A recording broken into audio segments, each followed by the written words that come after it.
Tunggu ayah dia. Ayah dia. Okey. Sikit sikit. Bagusnya awak ni ke? Hebatlah awak ni. Angguk.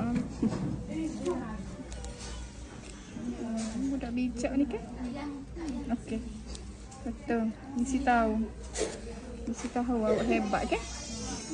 Okey.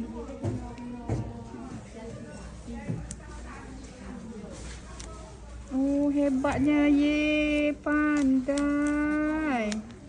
Okey, tepuk. Pandai kan ni? Pandai lah budak ni. Ni, ambil sini, tekan sini. Takut keluar darah dah. Okey. Kuat-kuat.